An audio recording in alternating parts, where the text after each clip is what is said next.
March 1942. A Polish military attaché walks into an office at the War Department in Washington. What he's about to propose sounds insane.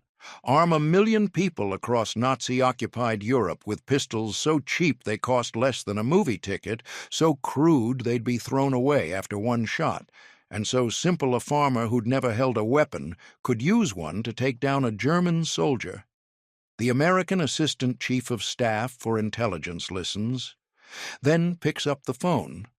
Within 2 weeks, the Joint Psychological Warfare Committee delivers their verdict. Do it, build it, make 1 million of them, and make them now. By May 1942, a contract lands on the desk of George Hyde at General Motors' Inland Manufacturing Division in Dayton, Ohio. His assignment: design a handgun that costs almost nothing, requires no training, and can be dropped behind enemy lines by the thousands. Hyde looks at the specifications. Single shot, .45 caliber, dirt cheap, deadly at close range. He gets to work. What Hyde creates is unlike any weapon ever made by the United States military. 23 parts, no rifling in the barrel, no serial numbers, no inspector's marks, just stamped sheet metal welded together with a zinc die-cast cocking knob. The barrel is a simple 4-inch steel tube. The trigger is sheet metal. The grip holds 10 rounds of ammunition but doesn't feed them into the chamber. You load 1 round at a time, manually, by twisting open the breech block at the back of the weapon. It takes longer to reload than it did to manufacture, and that's exactly the point.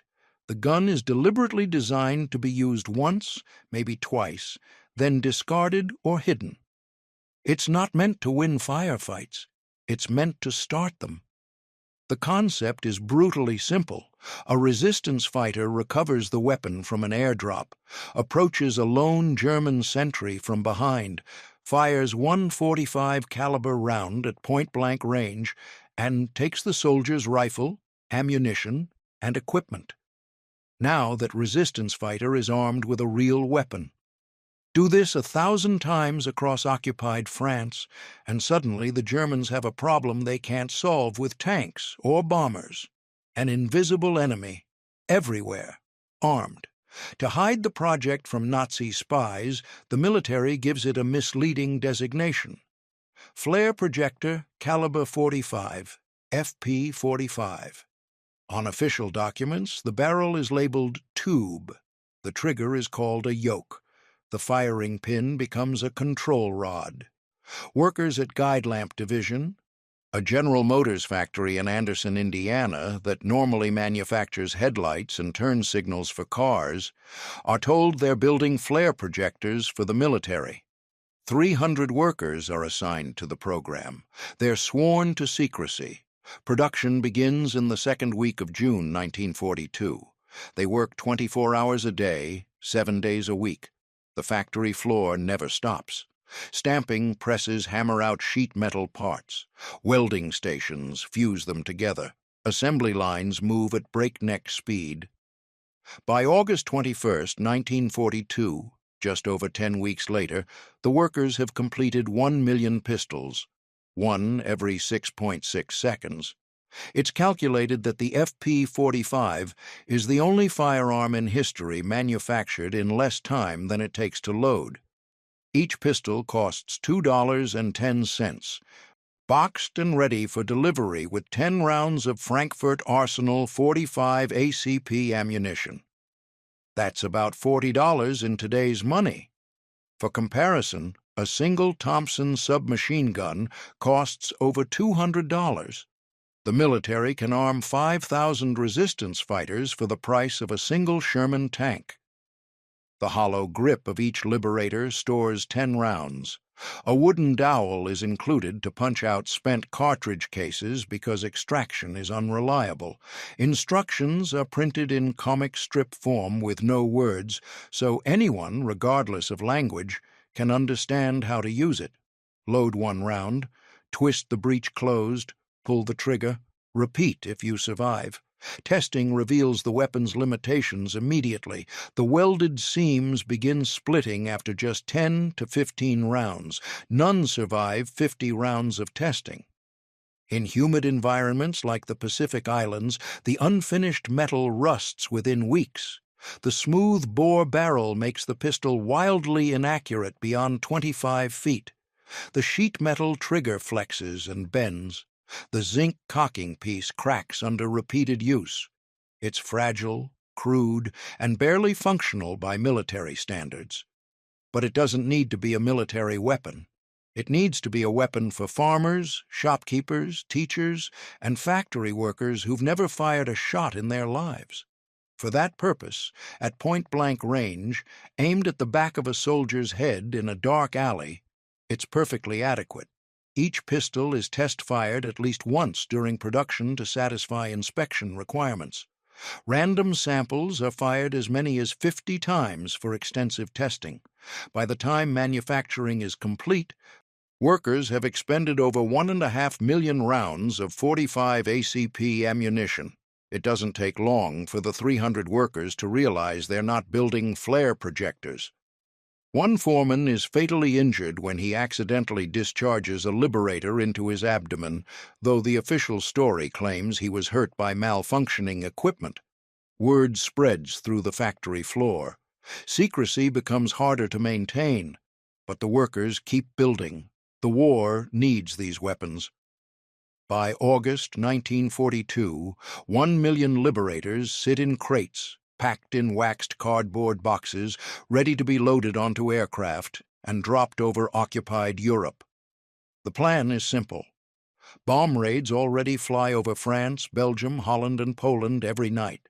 Add crates of Liberators to the payload, drop them by parachute alongside supply containers. Let the resistance find them.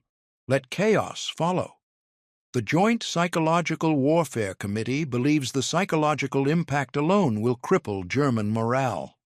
Every soldier patrolling the streets of Paris or Brussels would know that any civilian might be carrying a weapon. Every checkpoint, every patrol, every moment of occupation becomes a potential ambush. The Germans would have to divert thousands of troops from the front lines just to maintain control of cities they'd already conquered. But when the plan reaches the desks of the generals actually running the war, resistance begins. General Dwight Eisenhower, Supreme Commander of Allied forces in Europe, looks at the proposal and shakes his head. 500,000 Liberators are shipped to Great Britain, waiting for his approval to be dropped over France. Eisenhower refuses. His reasoning is blunt and practical. Every bomber that drops pistols is a bomber that's not dropping bombs. Every flight hour spent distributing weapons to untrained civilians is a flight hour that could be spent destroying German factories, railways, and military installations. Aircraft are precious. Pilots are precious. Fuel is precious. He authorizes distribution of fewer than 25,000 pistols to the French resistance through covert OSS operations. The rest sit in British warehouses, unused. In the Pacific Theater, General Douglas MacArthur is slightly more receptive. He approves the distribution of 50,000 Liberators to resistance forces in the Philippines. General Joseph Stilwell, commanding American forces in the China-Burma-India theater, is equally skeptical, but allows shipments to proceed.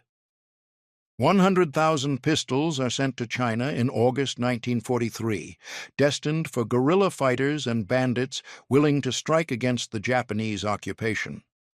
Another 200,000 are delivered to Calcutta, India in July 1944. 40,000 go to Ceylon, 44,000 to Burma. But exact distribution numbers remain unknown. Records are incomplete. Resistance fighters don't file paperwork. They survive, they fight, and they die, often without leaving any trace. The Office of Strategic Services, the OSS, predecessor to the CIA, takes over the Liberator project from the Army. The OSS operates behind enemy lines, coordinating espionage and supporting resistance movements. They prefer to supply guerrilla fighters with more effective weapons whenever possible: Sten guns, Thompson submachine guns, captured German MP-40s. But when those aren't available, when supply lines are cut and airdrops are impossible, the Liberator becomes the last resort. A few thousand are airdropped to Greek resistance forces in 1944.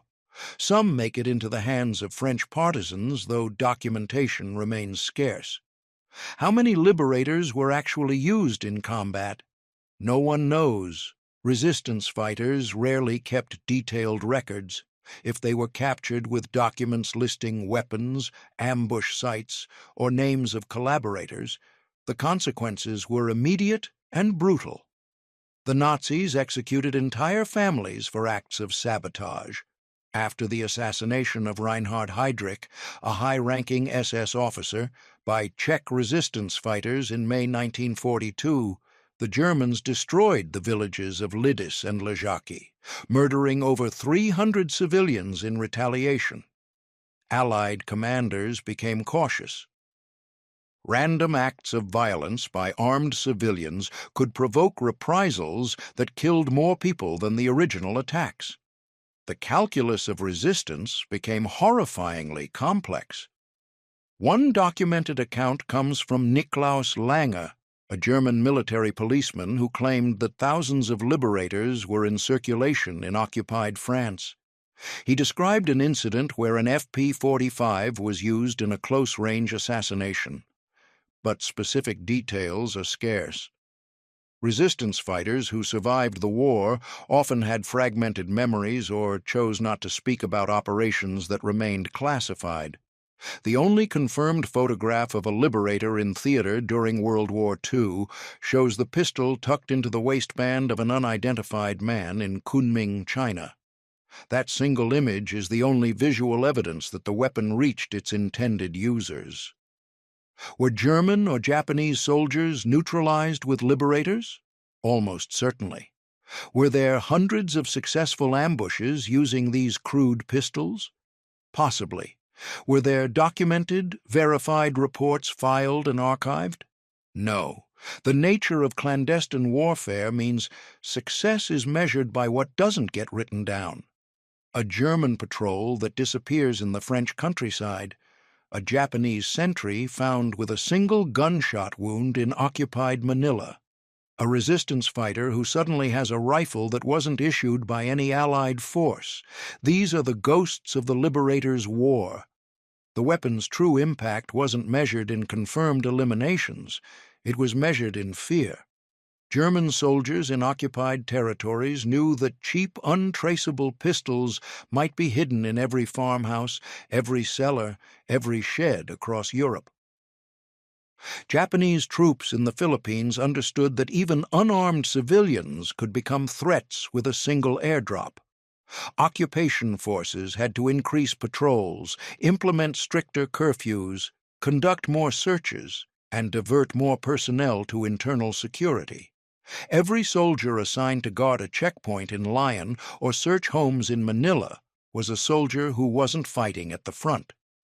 That was the Liberator's victory. Not in the shots fired, but in the paranoia it created. When the war ended in 1945, the military had no use for hundreds of thousands of leftover Liberators. Over 600,000 pistols were dumped into the ocean off the coast of England. The remaining inventory was melted down for scrap. The project was considered a failure by many military analysts. Too few distributed, too little documentation of success. Too much skepticism from commanders in the field, but the Liberator proved something else. That American industrial might could produce 1 million weapons in 11 weeks. That unconventional thinking could turn automobile factories into arms manufacturers overnight. That psychological warfare could be as effective as bombs and bullets. In 1964, the CIA resurrected the concept. During the early stages of the Vietnam conflict, they developed the deer gun, a similar single-shot pistol chambered in 9mm. 1,000 were manufactured before the conflict escalated into a full-scale war, and the project was quietly terminated. After President Kennedy's assassination, Congress passed legislation requiring the destruction of all clandestine weapons devices. Most deer guns were eliminated. Between 10 and 25 are believed to exist today. The idea of cheap, disposable weapons for resistance fighters had come full circle, proving that the Liberator's concept, if not its execution, remained relevant decades after World War II. Today, original FP-45 Liberators are among the rarest American Marshall handguns from the war. Specimens in poor condition start at $1,500. Pristine examples in their original waxed cardboard boxes with instructions, ammunition, and wooden dowels can sell for over $7,000 at auction. Collectors prize them not because they were effective combat weapons, but because they represent one of the most audacious experiments in psychological warfare ever attempted. The idea that you could arm 1 million people for the cost of a battleship. That fear could be manufactured and airdropped like bombs. That resistance could be sparked with nothing more than stamped metal, .45 caliber ammunition, and desperation. The FP-45 Liberator was never going to win the war. It was never designed to. It was designed to make the enemy believe they'd already lost. That every occupied street, every checkpoint, every quiet night could explode into violence without warning. That the people they'd conquered weren't defeated, just waiting. And all it took was $2, 10 cents, and 11 weeks of American manufacturing genius to make that nightmare real.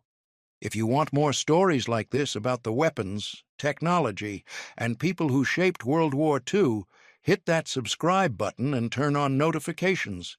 History doesn't repeat itself, but it echoes. And sometimes, those echoes are louder than we think.